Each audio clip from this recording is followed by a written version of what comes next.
Hello दोस्तों, हमारा आज का टॉपिक है वर्गमूल निकालना सीखें, यानी कि स्क्वायर रूट फाइंड करना सीखें। तो आज हम लोग वर्गमूल के बारे में ए टू जेड कॉन्सेप्ट्स पहले समझेंगे। उसके बाद वर्गमूल कैसे निकालते हैं हम लोग स्टेप बाय स्टेप सीखेंगे। तो चलिए स्टार्ट करते हैं।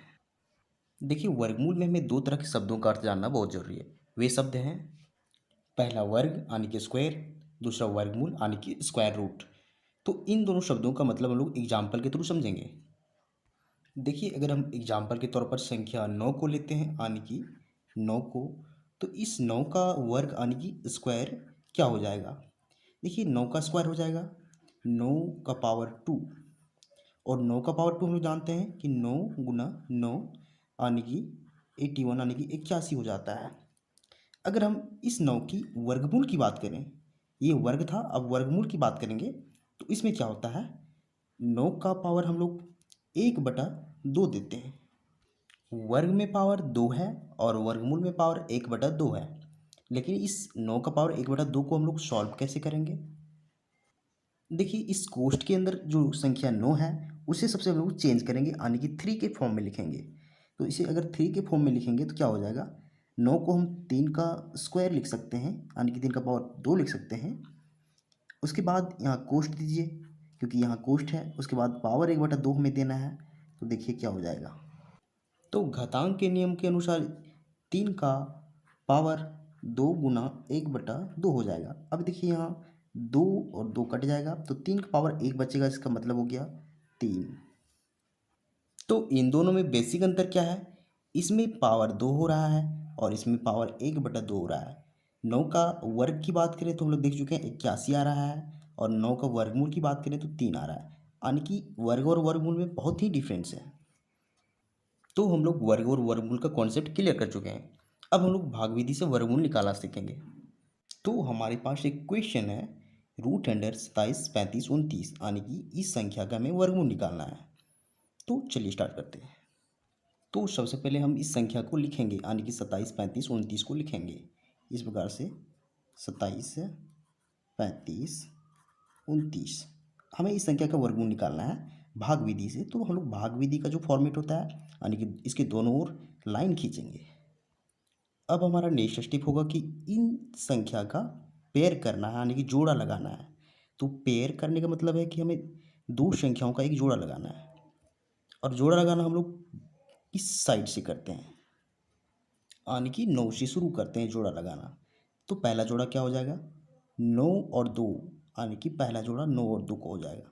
उसके बाद सेकेंड जोड़ा जो हो जाएगा, सेकेंड पेयर, वो 5 और 3 का हो जाएगा, यानी कि 3, 5। इसी प्रकार थर्ड पेयर जो नेक्स्ट 2 अंक बचे हुए उन पर लगाएंगे। तो हमें 3 पेयर मिल चुके हैं, यहाँ 3 अलग अलग जोड़े मिल चुके हैं। अब हम लोग भाग देना शुरू करेंगे।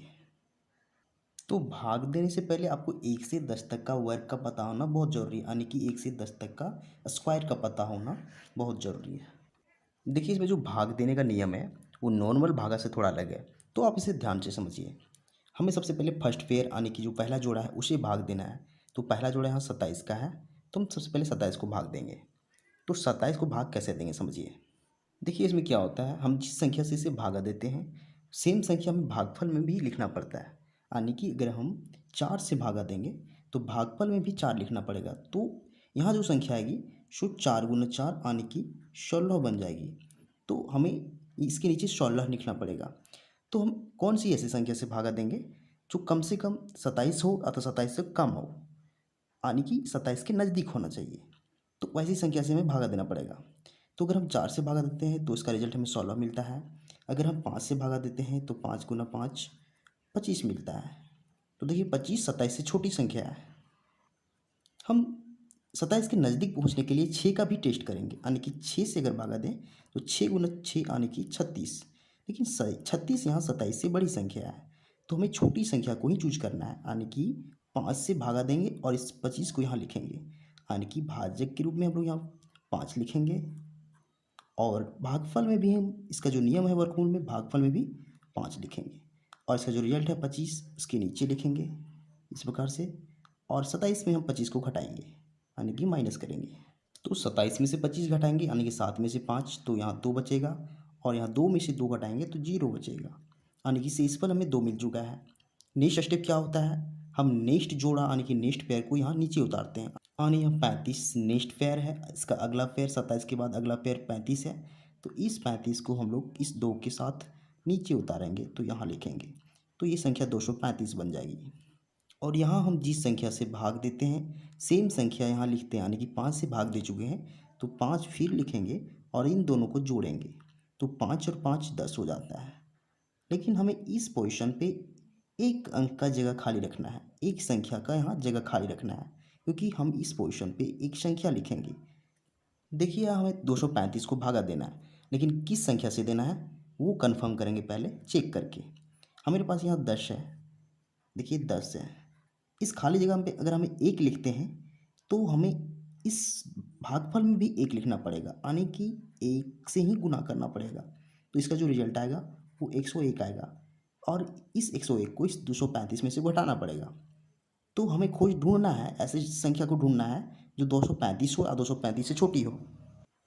तो अगर हम इस 10 के बाद यहाँ 2 बैठाते हैं यानी 2 लिखते हैं तो संख्या हो जाएगी 102, यानी कि 10 के बाद 2 बैठाने पर संख्या 102 हो जाएगी। इसका मतलब है कि हमें जो जिस संख्या को यहाँ बैठा रहे हैं सेम संख्या से गुना करना पड़ेगा, यानी कि 2 से ही गुना करना पड़ेगा। तो इसका जो रिजल्ट आएगा वो 204 हो जाएगा, यानी कि 204 हमें यहाँ लिखना पड़ेगा।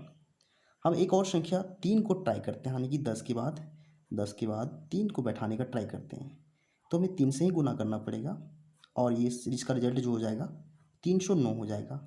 अब देखिए 309 इस 235 से बड़ी संख्या है, तो इस संख्या को हम लोग यहाँ नहीं लिखेंगे।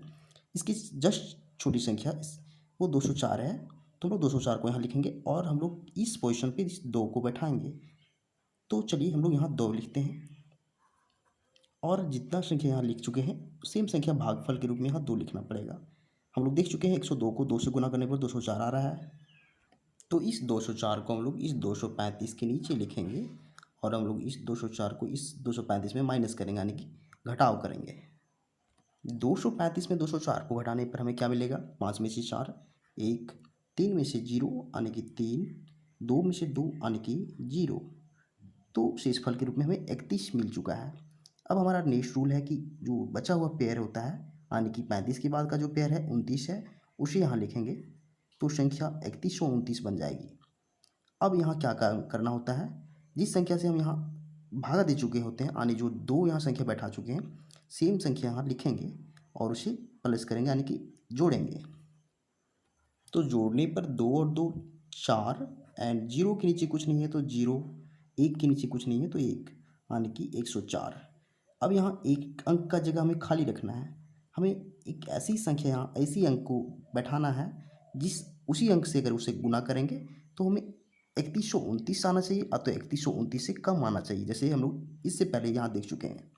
तो हम लोग अगर यहाँ 104 के बाद 1 बैठाते हैं तो क्या हो जाएगा, देखिए 104 और यहाँ 1 बैठाएंगे, 1 बैठाएंगे तो हमें 1 से ही गुना करना पड़ेगा, जितना अंक से हम बैठाते हैं उसी से गुना करना पड़ता है। तो यहाँ जो रिजल्ट आएगा तो क्या हो जाएगा, सेम संख्या हो जाएगा। तो हमें एक ऐसी संख्या को ढूंढना है, ऐसी संख्या को यहाँ लिखना है कि उस संख्या से गुना करेंगे तो 3129 तो उससे छोटी संख्या आनी चाहिए। 1041 इस 3129 से काफ़ी छोटी संख्या है, तो हम लोग नेक्स्ट ट्राई करेंगे। 104 के बाद हम लोग यहाँ 2 बैठाएंगे तो क्या रिजल्ट होगा, 2 से गुना करना पड़ेगा। तो देखिए 2 दूना 4, 8 0 एंड 2, 284 आ रहा है, जो 3129 से काफ़ी छोटी संख्या है।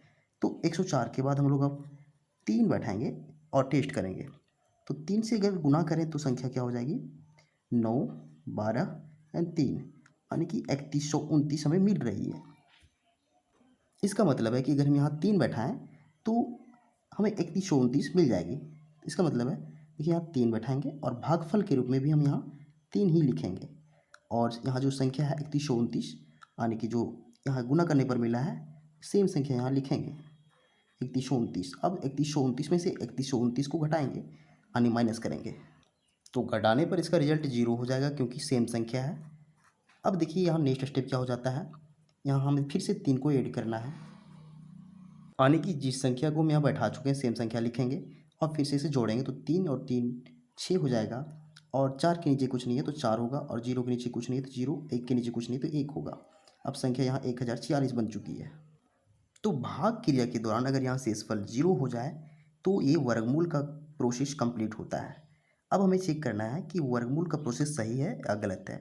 तो चेक करने का तरीका होता है, यहाँ जो संख्या अवेलेबल होती है यानी कि यहाँ संख्या जो 523 है उसका डबल यहाँ होना चाहिए। तो देखिए 523 का डबल 1046 होता है यानी कि प्रोसेस सही है।